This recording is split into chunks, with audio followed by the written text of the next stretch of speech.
Guys, if you have a look at BYD's sales breakdown in the month of April, you'll see that they sold, well, 55, in fact, more than 55,000 of the BYD Seagull, which is their cheapest electric car. It now starts at around 9,000 US dollars. And that would probably ordinarily not mean a lot to a lot of people, or most people outside of China, because you can't buy them unless you're in China.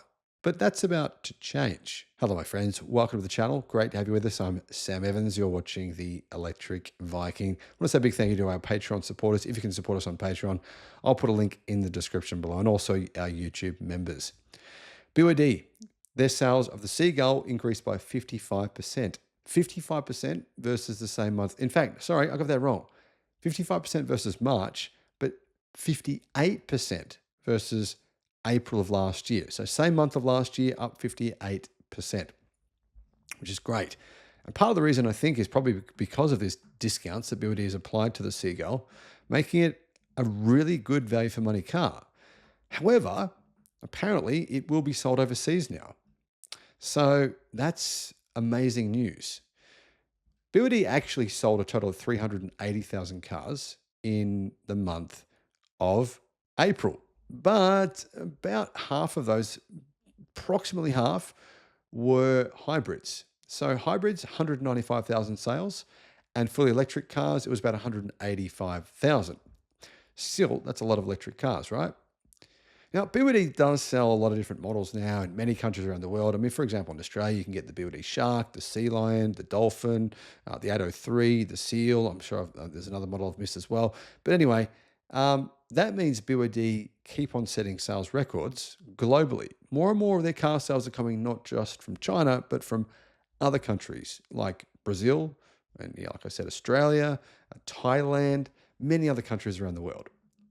So the Seagull EV is their cheapest EV, around $9,000. Now, apparently, there's claims by the media, I don't know if this is true, but I'll just share it with you anyway, saying that Detroit Ford, General Motors bought a BYD Seagull, tore it down, and they were like, wow, how the hell are they doing this? This is so well done for the price. It's unbelievable. And they were really shocked. So I've heard that. That may not be true. I don't know, but I've heard that from various different news publications. Now, I should point out, guys, the Seagull EV is actually already sold in a number of countries, including Mexico, Colombia, the Philippines, and Brazil. Now, those are all left-hand drive markets. So as far as I know, the Seagull isn't going to be made in right-hand drive. But still, BYD have begun selling, well, apparently it will begin really soon selling this very affordable and pretty good car in Europe. So it's going to arrive in Europe later on this year. And it's expected to be, well, come at a cost of just under 20,000 euros. Meaning it will undercut the Citroen EC3, which is 22,000 euros, and possibly not definitely not undercut the Dacia Spring, which is around 15,000 euros. Now, keep in mind, BYD does have to pay about a 28% tariff. There's an 18% tariff plus a 10% import tariff for all cars imported to Europe. So it ends up being 28%. So BYD have got to pay 28%, and they've got to cover the cost of shipping them all the way from China, which is quite a long way. So that's the reason for the much higher price, or being about double the price for what they cost in China. Plus, there are some safety restrictions and rules they have to follow. So what actually you're getting with this new car? Is it worth considering? I think it actually is. And the reason I say that, for one, of course, BYD makes good quality electric cars. We already all know that. There's three options. There's the active, the free, and the flying. Two battery pack options. The base model comes with a 30 kilowatt hour lithium iron phosphate blade battery. And the higher spec model, the bigger battery, is a 39 kilowatt hour battery. Range, 305 kilometers or 190 miles for the base model, 405 kilometers or 252 miles for the bigger battery. But that's CLTC range. So you probably want to remove about 20% from those numbers, meaning really the range will be closer to probably 150 miles, 160 miles for the base model, standard battery, and approximately 200 and I'd say 210 miles for the bigger battery option, which would be about maybe 340 kilometers. Still pretty good range, right?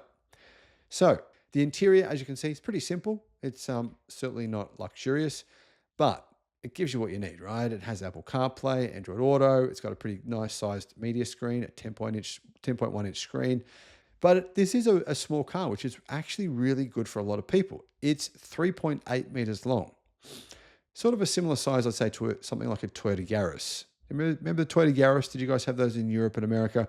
Anyhow, it's one size down from a Toyota Corolla, you'd probably say. 3.8 meters long, 1,715 millimeters wide, and 1.5 meters tall. Now, getting back to those prices, the base model is about 9,500. The free mid-spec model is 10,500, and the flying is 12,000 US dollars.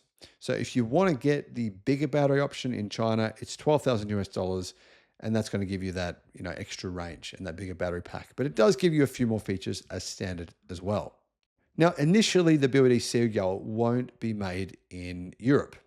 It's probably a very high probability that they will technically make it in Europe, at some point in the future, but it's not going to be actually manufactured there. They'll just basically have a knock-up kit, and I believe they're building a car factory in Hungary.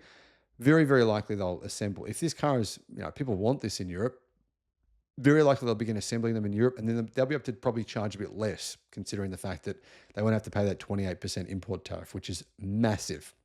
So if there was a plug-in hybrid version, BYD wouldn't have to pay that tariff. It'd go from 28% down to 10%. So it's a bit unfortunate that Europe has these tariffs, because it's preventing people from buying some really good electric cars at really competitive prices. But guys, what are your thoughts on this? Do you think this will be a significant global car? I think it could be. I think this could end up being a car like this, maybe Geely's version, which is slightly better for, I think, a little bit less money. One of these cars could end up being the best-selling car in the world. And these are the ideal cars to be the best-selling car in the world. You don't need to have a massive pickup truck. You don't need to have these big SUVs that we drive in the West anymore. This kind of transport probably makes the most sense.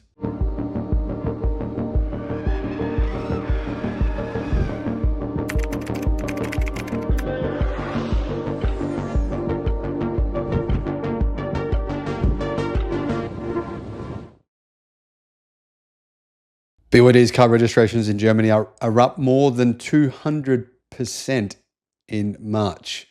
Tesla sales are down. I think it's pretty clear what's happening in Europe.